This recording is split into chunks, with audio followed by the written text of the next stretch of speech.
Donc on se retrouve pour notre challenge du jour, le 12e, partager sans se soucier, on continue le réseautage. Et avant de commencer, on va revoir quelques petites bases. Donc Grinch Enterprise a laissé des traces de la façon dont leurs pirates ont accédé au système, aux données du système. Vous avez trouvé un serveur unique qu'ils utilisent. Nous avons besoin de votre aide pour savoir quelle méthode ils ont utilisée pour extraire les données.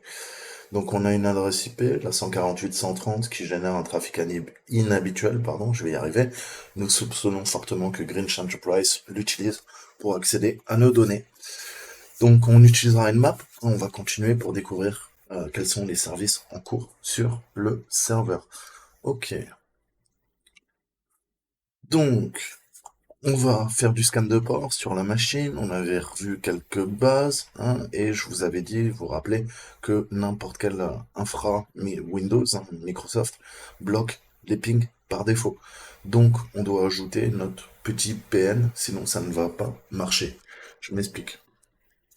Si je fais nmap, et ça, vous allez voir qu'il va vous dire, la machine n'est pas up. Voilà. Qu'est-ce qu'il nous dit? Note, l'hôte semble down, donc pas démarré, hein, pas lancé, ou il est tombé. Je ne sais pas ce qui se passe, mais grosso modo, je crois qu'il lui bloque nos requêtes, hein, de ping. Tu devrais essayer le tirer PN. Donc c'est ce qu'on va faire. Tirer PN, et là, on lui demande de ne pas pinguer la machine, comme je vous le disais dans mes précédentes vidéos. Et là, on va pouvoir énumérer les services. Voilà. Donc on voit du SSH, le RPC sur le 111, le MSRPC. Donc les RPC, c'est des appels distants, hein, qu'on peut faire sur la machine pour qu'elle nous rende des services, pour qu'on puisse accéder ou s'authentifier. Le NetBIOS, pareil, utilisé dans l'entreprise pour le partage. On a du Samba 139 445, c'est tout ce qui est périphérique réseau. Donc ça peut être un disque dur, ça peut être une imprimante, ça peut être un scanner. Tout ce qu'on va pouvoir partager et accéder à distance comme si c'était sur notre ordinateur. Hein, typiquement, si j'ai un partage réseau, un disque dur, j'ai l'impression, j'ai une nouvelle lettre, par exemple la lettre X sur mon PC, sauf que le lecteur X, il est à l'autre bout du monde, ok? Mais vous avez l'impression que bah, c'est comme le C, c'est comme le D, etc., etc. Vous avez compris si je dois parler de Windows. Le NFS, tout ce qui est partage également encore, et un serveur sur le 3389, le WT, c'est typiquement une connexion RDP. Donc, on a déjà la surface d'attaque. Qu'est-ce qu'il nous demande? Donc le NFS, si vous en parlez un peu plus, c'est un protocole qui permet de transférer les fichiers entre les différents ordinateurs et il est disponible sur de nombreux systèmes, hein. Le but, c'est de faire communiquer, par exemple, du Windows avec du Linux, ok? Par conséquent, NFS facilite le partage de fichiers entre différents systèmes d'exploitation. Je m'explique, dans une entreprise, on a des machines Linux, on a des machines Windows, on a d'autres salariés qui travaillent avec leur Mac, ok? Comment je peux relier tous ces trois systèmes d'exploitation qui, en théorie, ne peuvent pas communiquer grâce à un protocole qui va me permettre de partager, de transférer des fichiers. Ok? Donc je peux avoir NFS, Network File System, hein, donc typiquement système de fichiers réseau. Ok? On peut avoir, on a vu le port 444 et le NetBIOS qui va lui donner quoi? Qui va lui donner en gros une attribution, hein. Les autres vont pouvoir communiquer grâce au protocole NetBIOS et 135, 139, 445, tout ça c'est utilisé pour faire fonctionner, hein. Il n'y a pas que du NFS, là on a aussi du Samba, ok, ou du NetBIOS. Donc tout ça c'est différents protocoles en fait, hein, avec différents ports, pour faire un peu la même chose, c'est-à-dire partager des informations entre les ordinateurs. Donc dans le résultat d'analyse qu'on a vu, alors est-ce qu'on peut voir si le NFS est monté? Donc si le NFS est monté sur le serveur, grosso modo on a quoi? Eh ben on peut peut-être y accéder. Ok. Moi je sais qu'il est ouvert sur le port 2049. Donc on va aller essayer tout simplement de lui dire, écoute, ouais, ouais, je fais partie de l'entreprise, est-ce que je peux accéder au partage? Ok, on va faire un show mount et on va voir un peu comment ça marche. Donc, qu'est-ce qu'on peut lui dire? Comment je sais qu'il est monté ou pas? Je peux lui dire, écoute, ça c'est cool, mais je veux bien un SV, hein, donc tu m'énumères le port et je vais te donner le port. Le port, c'est le 2049. Les autres ne m'intéressent pas.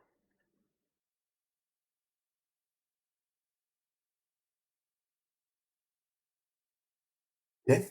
Qu'est-ce qu'il nous dit? Ah, intéressant.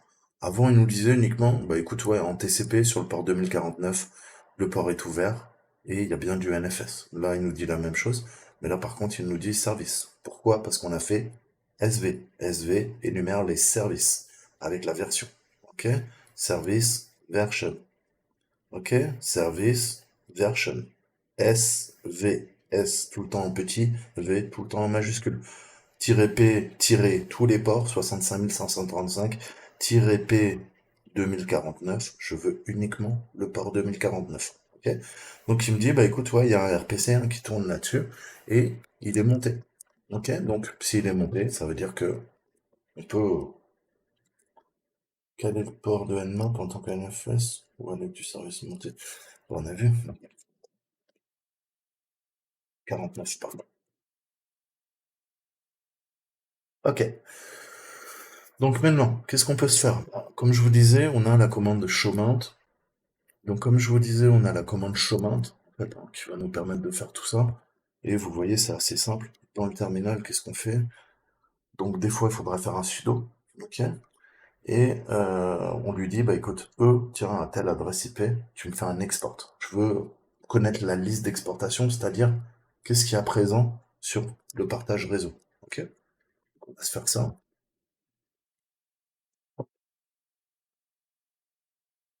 Qu'est-ce qu'il nous dit? Il nous dit, écoute, j'ai exporté la liste hein, de l'adresse IP que tu m'as donnée. Alors, déjà, tout le monde peut accéder à share, hein, donc c'est-à-dire qu'à la racine du serveur, il y a un répertoire share, il y a un répertoire admin file, et il y a confidentiel. Donc, tout le monde y a accès. Ça veut dire que toi aussi. Ok? Par contre, my note, donc mes notes, il n'y a que l'utilisateur Noon qui peut y accéder. Ok? Donc, nous, ça veut dire que théoriquement, on peut se monter ça. Ça devient intéressant. Ok?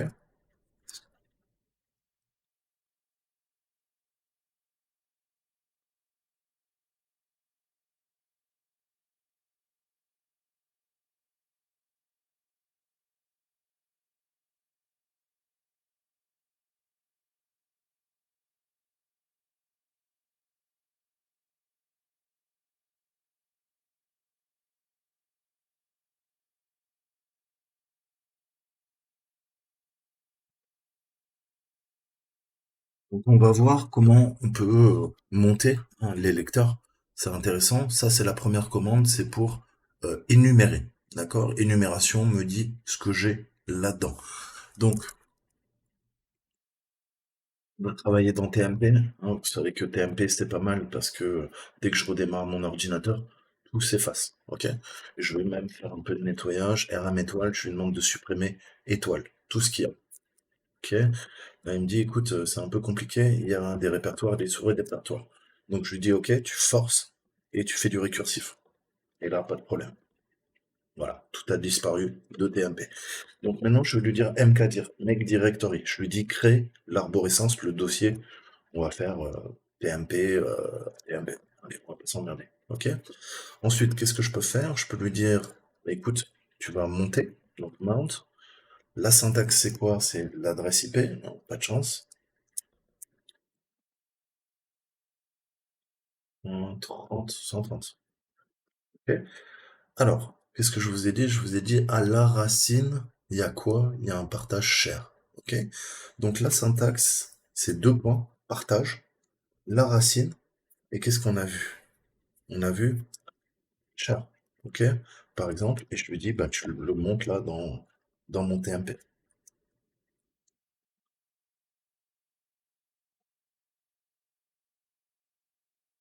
Ok. Qu'est-ce qui s'est passé? TMP, je vais dedans. Maintenant, qu'est-ce qui se passe? Eh ben, mon fichier, ma sous-arborescence TMP dans TMP, c'est quoi? Ça pointe vers le share, le dossier share du serveur à distance. Mais vous voyez bien que je suis pas connecté sur l'ordinateur. Je suis sur mon ordinateur, mais c'est comme si ça faisait partie de mon disque dur. Ça, c'est le principe du partage. ok? Je peux accéder à des ressources, même si elles sont à l'autre bout du monde. Moi, c'est pas grave, j'ai des dossiers, je travaille tous les jours dedans. C'est totalement transparent pour les salariés de l'entreprise, par exemple. Donc là, on a deux fichiers de texte, on va faire un 4 pour les lire. Je veux savoir ce qu'il y a dedans.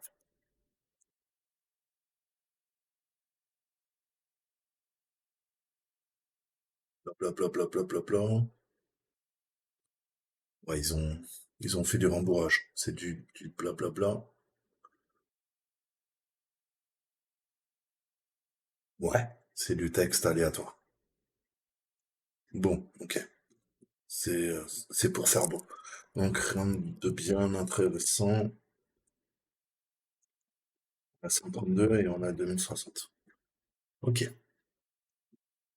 Donc là, je veux bien. Qu'est-ce que je peux faire? Là, je vais continuer, récupérer tous les shares qu'on a vus, hein. Vous vous rappelez avec la commande, vue, share, my notes. On va tout utiliser. Donc, si je refais ma commande, hein, pour qu'on se rafraîchisse un peu la mémoire, qu'est-ce qu'on a vu?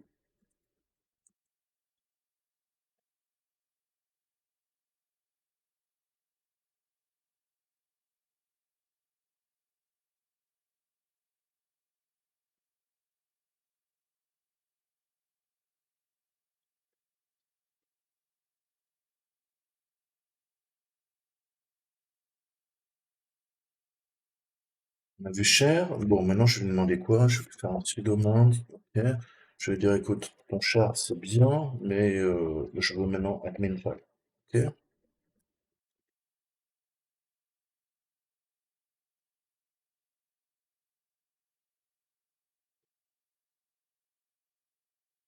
Ok, là, il nous bloque.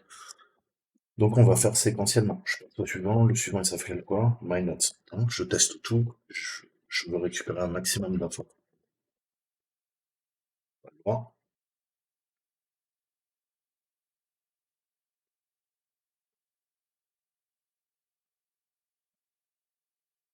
Ça passe.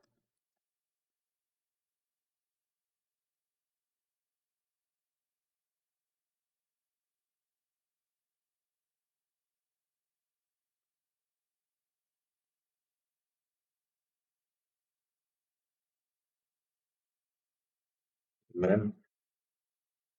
hum, On va sortir de là. Je vais faire un.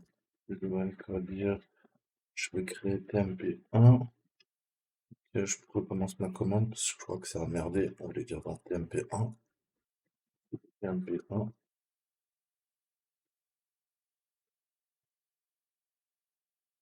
Ah, c'est ça. Dossier. LS. Oh, ça c'est bon.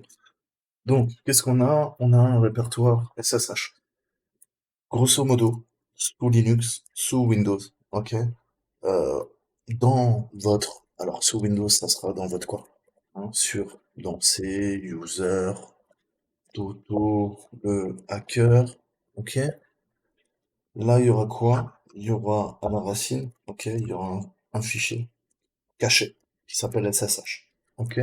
Donc, si vous n'allez pas dans l'interface graphique, dans les paramètres, vous ne le verrez jamais, ce fichier SSH, enfin ce dossier caché SSH. Et là-dedans, vous avez quoi? Vous avez une clé publique et une clé privée. SSH, je vous ai parlé dans mes précédentes vidéos du protocole SSH. Ok? Ça veut dire quoi? Ça veut dire Secure Shell. Ok? SSH. Ok. Le circuit shell, vous le savez, c'est la technique la plus utilisée pour prendre le contrôle, prendre la main à distance sur un ordinateur. Ça permet d'administrer de façon sécurisée. Pourquoi secure? Puisque bah, toutes les communications sont chiffrées de point à point, c'est-à-dire de bout en bout, de mon ordinateur à l'ordinateur auquel je me connecte. Tu as beau faire une attaque de l'homme du milieu, sniffer mes paquets, la connexion est chiffrée. Tu ne pourras pas la lire. Ok? À moins de casser l'algorithme de chiffrement. Ce qui est assez compliqué puisque Secure Shell utilise un bon algorithme. Ok? Donc à part les services de renseignement, je vois mal qui pourrait lire ça. Euh, donc voilà. Et ce qu'il faut retenir, et c'est exactement comme les crypto-monnaies, tout ça, on a des clés de chiffrement asymétriques. Pourquoi asymétriques? Parce qu'on a une clé privée et une clé publique. La clé publique, je peux la donner à tout le monde, ok? Je peux la mettre sur mes réseaux sociaux, il n'y a pas de problème, ok? C'est un peu l'équivalent de votre wallet, ok, en crypto-monnaie. Par contre, votre clé privée, ok, qui vous permet de détenir vos bitcoins, qui vous permet de détenir votre Ethereum, ou qui vous permet de détenir quoi? L'accès sécurisé à votre ordinateur de l'extérieur, au grand jamais, vous ne la partagez. Ok? Donc, clé publique va permettre via une clé privée de dériver quoi? L'accès à mon ordinateur. Ok? Si je récupère la clé publique d'un autre serveur, je vais la dériver via ma clé privée, ok? Et je vais pouvoir me connecter au serveur de façon sécurisée, ok? Donc moi, en tant que hacker, j'ai tout intérêt. La publique, je m'en fous. La publique, l'utilisateur peut la partager avec la terre entière. Moi, je veux celle-ci, ok? Celle-ci, elle est parfaite. Donc, qu'est-ce qu'on va faire? On va se faire un sudo chmod et je dois changer les droits pour pouvoir utiliser une clé privée. Là, je vais faire une usurpation d'identité. Je vais dire 0400 sur IDRSA. Ok. Et maintenant, bah, je peux usurper l'identité de l'utilisateur. Pourquoi? Parce que il y a ce principe de certificat. Le certificat, là-dedans, c'est chiffré. Vous voyez que ça a aucun sens. Mais une fois que c'est déchiffré, qu'est-ce que ça dit? Eh ben, ça dit, grosso modo, voilà la clé, voilà l'utilisateur. Donc, telle clé correspond à telle adresse IP. Je garantis les communications et on va se servir d'OpenSSH. Ok? Et on va lui dire, écoute, voilà ma clé privée. Je n'ai pas besoin de rentrer le mot de passe. Je suis bien l'utilisateur. Regarde, c'est moi qui ai la clé privée. Et là, l'ordinateur, il va nous dire, ok, pas de problème, je te demande pas le mot de passe parce qu'en effet, tu as la clé privée. Si tu avais la clé publique, je t'aurais dit, écoute, ouais, tu veux te connecter en tant que quel utilisateur? Donne-moi son mot de passe aussi. Mais là, tu as la clé privée. Ça change tout. Pas pour moi. Donc, less, c'est comme cat, sauf que ça permet de lire les titres plus haut. Donc, des fois, c'est intéressant. Voilà, là, c'est par Marc Aurèle. Méditation. Méditation de Marc Aurèle. Ok.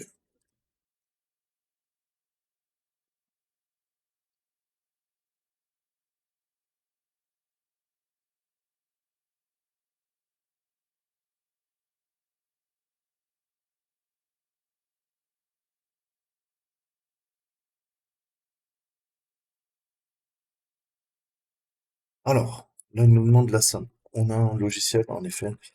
C'est bizarre que je puisse pas l'utiliser. On va dire ça.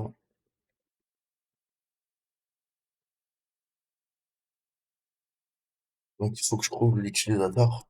Mais apparemment il nous le demande pas, c'est bizarre, dans le CTF. Bon, on va dans TMP1. Donc là, pour faire la somme, je vais faire MD5 somme, ok? Je lui demande la somme MD5 d'IDRSA, ok? Qu'est-ce qu'on fait? On peut se servir de fonctions de hachage, ok? En mathématiques, comme je vous disais, à partir du moment où vous utilisez une fonction de hachage sur un fichier, il prend une valeur. À partir du moment où vous modifiez cette clé, ok, elle change de valeur. Je m'explique. Je vais faire une copie, ok, pour pas travailler dessus, et je vais l'appeler IDRSA test, ok? Nano IDRSA test,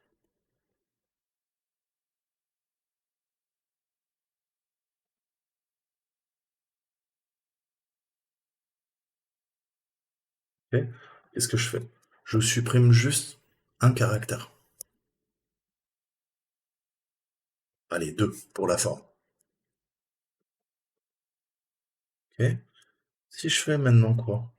Si je fais un MD5, c'était une copie conforme d'IDRSA, ok?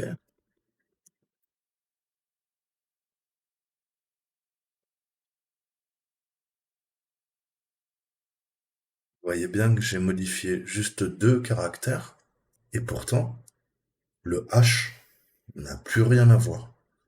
Je vous ai dit dans mes cours, les fonctions de hachage permettent de vérifier l'intégrité d'un fichier. Ok? Je vais aller sur un site internet, il me dit, écoute, mon MD5 sum, voilà, c'est ça. Toi, quand tu as téléchargé le fichier sur ton ordinateur, recalcule la somme. Si t'as pas cette valeur, Ça veut dire qu'en cours de route, sur le réseau, sur Internet, soit quelqu'un a fait une attaque et a injecté du code dans le fichier. Ça veut dire qu'on a fait du tampering, ok? On a fait une attaque, on te fait croire que tu télécharges le fichier légitime du site Internet, mais il y a quelqu'un qui a fait une attaque de l'homme du milieu et qui a modifié, qui a peut-être injecté un virus dans le fichier en cours de route. Ok? Fais gaffe. Ou bah écoute, t'as perdu des paquets réseau, malgré le TCP, la vérification, ta connexion est instable, le fichier est corrompu. Il n'est pas intègre, ne l'installe pas. Ok? Puisque moi, ma valeur de hash, c'est ça. Ok? Donc concrètement, vous voyez que dès qu'on modifie, ne serait-ce que un bit, un octet, tout est modifié. Ok? Je peux commencer encore une fois, sudo nano. Ok?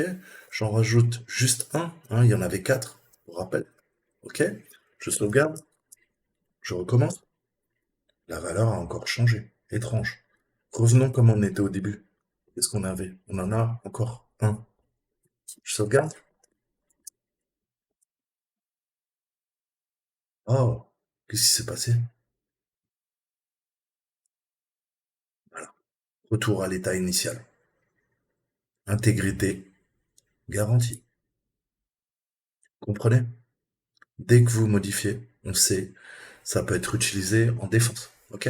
J'ai des fichiers top secrets et j'ai pas envie que des hackers y accèdent. À partir du moment où ils vont être modifiés, ok? Je peux faire utiliser une fonction de hachage, comme le MD5 ou d'autres, le SHA, SHA-1, SHA-256. Pourquoi? Pour calculer et vérifier qu'on n'a pas modifié mes données. Ok? Puisque le but, qu'est-ce que je veux? Je vous ai toujours dit, c'est le principe CIA.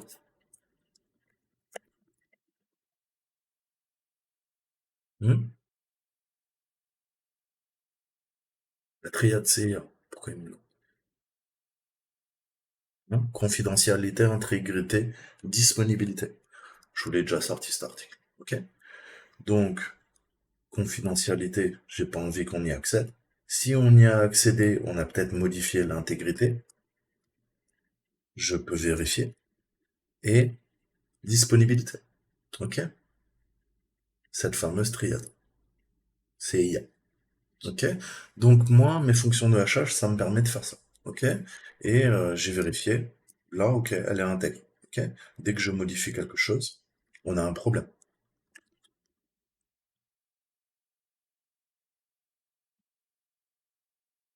ok?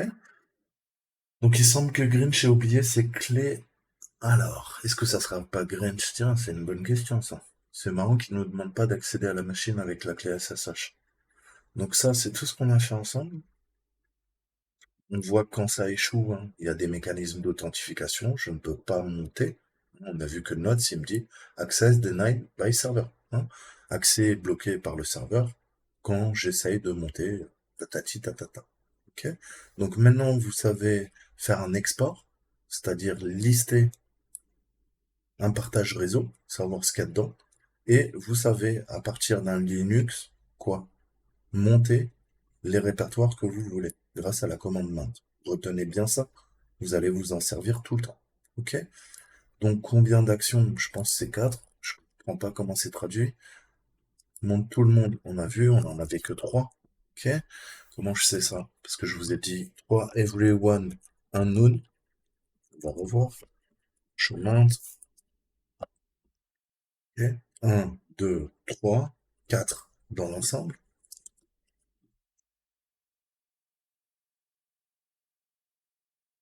Combien de ports ouverts? On avait dit 5, je crois, 5 ou 6.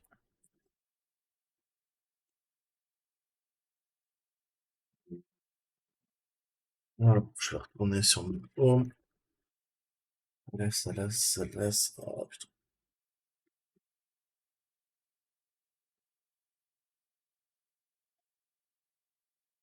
on va utiliser mon petit Nmap amélioré, pardon.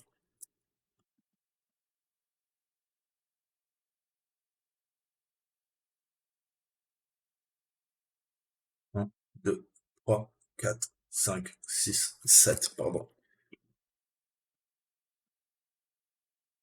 Ok. Voilà. Et qu'est-ce qu'il nous reste? Quel est le nom de l'action? L'un des partages? Non, c'est traduit vraiment comme de la merde, quoi. It seems that Grinch Enterprise has forgotten their SSH key on our system. One of the shares contains a private key used for SSH attempt. What's the name of the share? Ok, putain. Quel est le nom de l'action? Qu'est-ce que ça veut dire? C'est le nom du partage. Alors, le nom du partage, c'est celui qu'on a monté. Et c'était quoi? C'était confidentiel, de mémoire.